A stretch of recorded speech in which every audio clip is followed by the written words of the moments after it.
And welcome to Ask Nine. I'm Jim Mertens here with Rebekah Vaughan. You got a bit of sneak peek of us just a little bit ahead of time. I'm still learning the controls. You are, what, 50 years younger than me, so you know this stuff so easily, you and Becky. And I'm so nervous because I got to keep an eye on this machinery here. You're fine. And make sure that everything goes well. As long as the microphones are on and we are streaming buttons are on. And they are? Yeah. So I look okay? You look fantastic. I'm being judged as we continue. How are you? Pretty good. Yeah.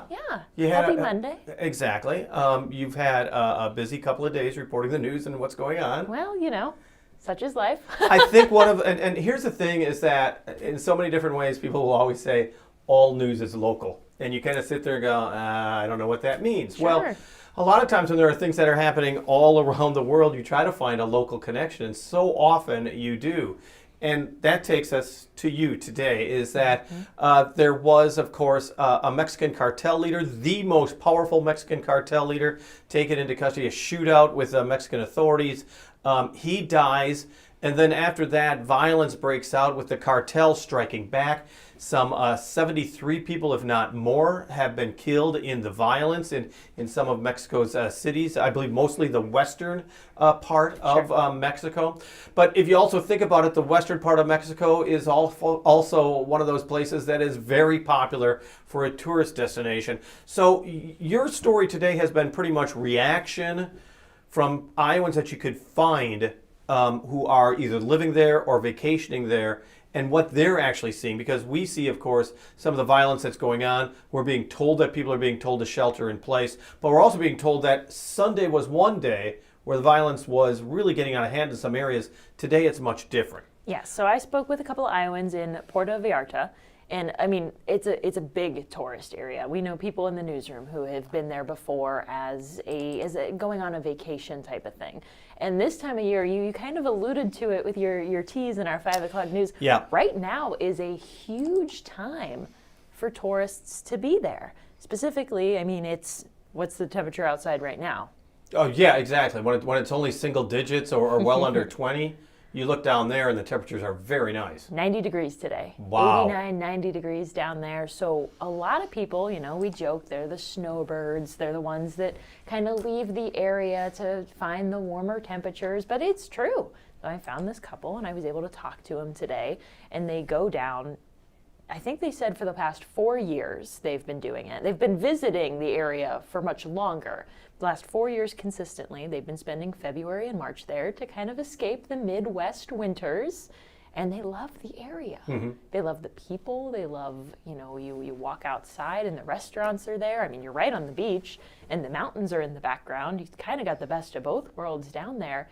And it's just a beautiful area that they fell in love with. So how did you find them? How did you reach out to them? Now I mean, our Facebook page, we make posts about every story that we do. And a lot of times when it's a national piece like that, local people will comment under them and say, I have family there right now, or I live there right now.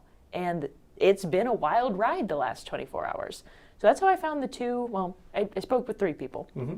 So I found the 3 people as they had commented under our Facebook post. And I reached out on Facebook and I said, hey, would you be willing to kind of share your experience and what you're witnessing with us? And we hopped on a Zoom call. The beauty of the internet is they're, you know, hours away, same time zone, which surprised me.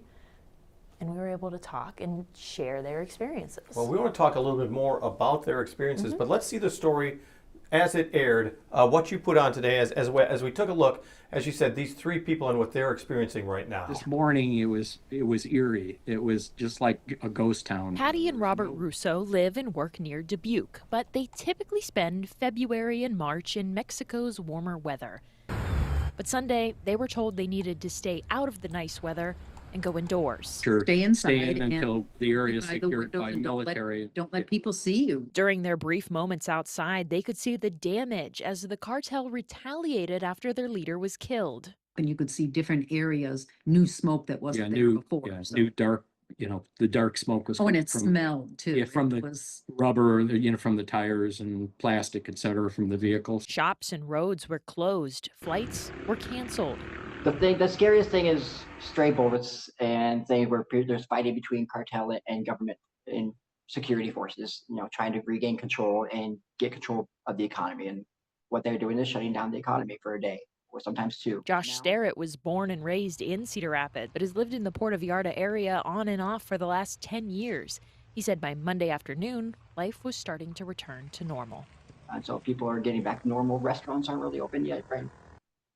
It's still pretty quiet today, actually, but there are cars on the street again. People are walking in the street again. He does say, though, it may take about a week for everything to fully settle.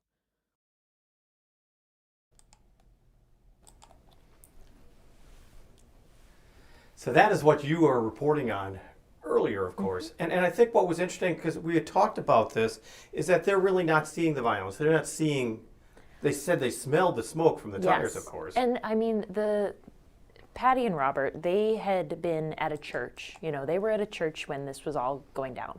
And so they kind of sheltered in place at the church. They did their church service.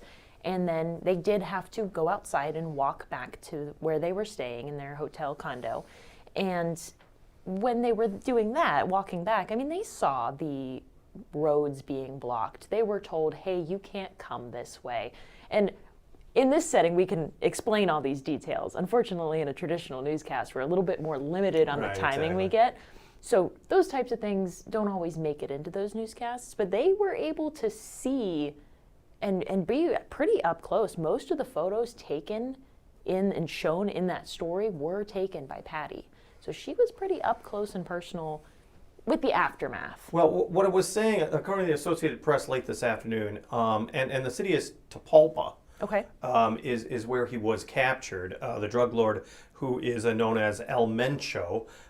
It says here, according to the Associated Press, a day after the Mexican army killed the country's most powerful drug lord, the picturesque town where it happened was a study in contrast. Sure. Tourist shops in Tapalpa were open Monday and workers were on the job, but gunshots also rang out, and in the street was a dead man lying beside a bullet-pocketed vehicle. Sure. So it sounds like it's sporadic in some areas, but it also sounds like after this wave of violence, and let's say what was apparently retribution on Sunday, has calmed down on Monday. Yes, and that was a big thing we spoke about. My story was very focused on Puerto Vallarta, so that what they were experiencing there. In some of these other towns and cities, yeah, the scene could have been a lot different. Right. But today, I mean, in the May package, the man described it as a ghost town this morning. But by this afternoon, there was cars back out on the roads. They were driving around. And Josh, who we spoke with, said that he had seen planes starting to take off from the airport again. He said, I mean, within 24 hours, life was starting to go kind of back to normal.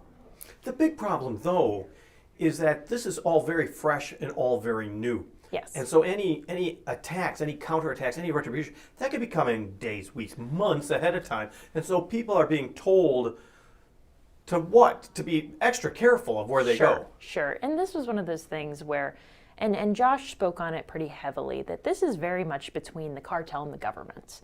And that the civilians, maybe tourists from Canada, America, the United States, they are relatively safe. I mean, he mentions that possibly being caught in the crossfire if something were to, but they are not the ones being targeted.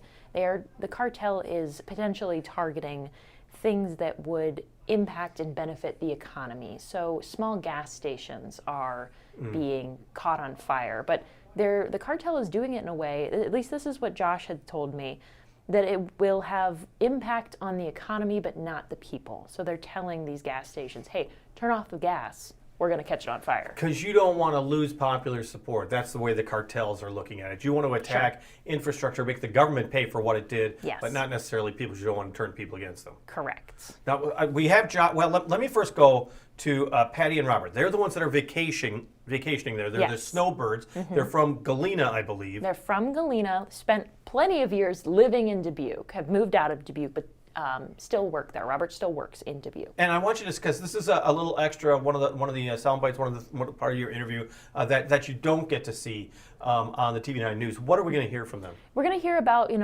how this has kind of impacted their thoughts on the area. They mention, are they going to come back? But also being able to look at it from their perspective. They are there. They're seeing what's happening in that area when most people may only be seeing the headlines.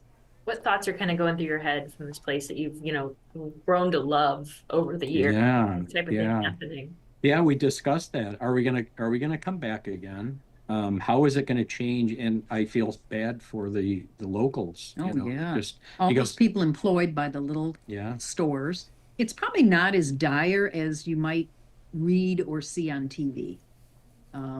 Even you reading some of the Facebook accounts and messages, we know that that's not true. We saw something that must have been AI. It was a plane on fire on the tarmac in the airport, and we knew it was. We haven't read anything. We didn't hear it. That's all false. So some of this stuff is hyperbole. It really is. Well, that's always a big deal now, is how AI and how social media can transform a story and take it into directions that aren't necessarily true. Yeah, and Josh spoke on it as well, when they were living there, and they are living there, and they see it firsthand. And, what social media kind of grabs onto. You see a picture that fits in your phone. You're not seeing what's happening outside of the one block, They really stressed that, for the most part, people like Patty and Robert were safe. But it is interesting. The whole AI thing is a whole nother conversation on how it can impact a situation like that. And it might be something that I end up looking into a little bit more, because it's spreading fear that might not need to be there. This is a very scary situation, don't get me wrong, but and you could get yourself caught in, as you said, the crossfire. Yes. So, you just have to be more diligent. Now, you talked to Patty and Robert. Mm-hmm. Let's talk about Josh. Sure. Josh is a person who lives in Puerto Vallarta now. Yes, he was born and raised in Cedar Rapids, so he is still a local Iowan, but he is big into traveling. So he's done a lot of traveling to a lot of different countries, but he has been living in that area on and off for about 10 years now. And he said something like this has happened before that he's witnessed. It happened in 2015. So he's kind of got experience with it. And he said some similar things to what Patty and Robert were expressing. Let's hear from him. And yeah, things are not as chaotic and as scary as it was scary. But it's not as scary and dangerous, I should say, as it was making out to be. There were fires. And there were moments of tension, but people in general, especially Canadians, Americans, they're safe. Tourists, inconvenienced for sure, terrified for sure, but safe. But safe. That's what he's pointing out. Once again, the U.S. Embassy said via X, once again, and that's a great place if you're trying to get information, if you're heading south, or if you have travel plans to Mexico, is to go to the U.S. Embassy's website, or the U.S. Embassy on X or Facebook, one of those type of official places that disseminates information. That is your best bet if you want to know more. But anyhow, the U.S. Embassy said on X that its personnel in 8 cities would shelter in place and work remotely today, and it warned U.S. citizens in many parts of Mexico to do the same. But once again, we're saying that is the way it was unfolding earlier today, and you're thinking that maybe travel restrictions, depending upon what happens in the hours and days ahead, may ease up a bit. No, they could. And Josh had even mentioned he bets everything is back to normal by the end of the week, which I thought was a very interesting thing. A little too optimistic? Maybe, but he's lived in the area. He's been through it before. It's just an interesting situation, you know? Well, and the Trump administration has wanted this cartel leader to be removed, as well as others, because of the lawlessness, and was a major supplier of fentanyl, which of course has impacted and devastated communities in the United States. And so the administration The U.S. did not take part in the arrest, but did, to our Associated Press reporting, did supply aid and assistance, so they knew it was going to be happening. Right. And this was just a police activity, and then the ramifications from that. Sure. But once again, as we were saying, February, March, this is prime, or towards the end of prime time to go down to Mexico for American citizens, and of course those of us from the snowy Midwest. No, definitely. Whale watching is big right now because the whales are in the area. There's a lot of people down there that maybe later in the year wouldn't be there because it's not as cold up here. But you have to think there's going to be a lot of people who are going to be sitting there going, you know what, yeah, right. I'm not going to risk it. Especially if you have family, perhaps, and you're sitting there going, yeah, why not just go to Florida or Texas or Southern California? Sure. No, and I completely understand that mindset, and that was something that, again, Patty and Robert had spoke on. What's going to happen next year? Will we come back? It's going to have to be something they think about because, you know, they mentioned they've never experienced something like this in the time that they have been down there. So it's just going to have to be something they think about. And of course, there's flashpoints around the world at all times. And so, I mean, when it's travel, it's always traveler beware. Yes. So often, other countries just welcome you coming because of these situations drive so many people away. And oftentimes, I don't know, it's just more welcoming towards Americans because they so badly want you there. Right. And I mean, when something like this happens, again, you'd mentioned the embassies putting out that information of just, you know, be aware when something like this happens. That's the best thing you can do. Yeah, absolutely. And we want to thank you all the time for bringing in your questions. And you have a question, just ask 9. You can message KCRG on Facebook or email us. And of course, we thank Rebekah for joining us, and you can watch her stories tonight. But for now, thanks so much for joining us for Ask 9.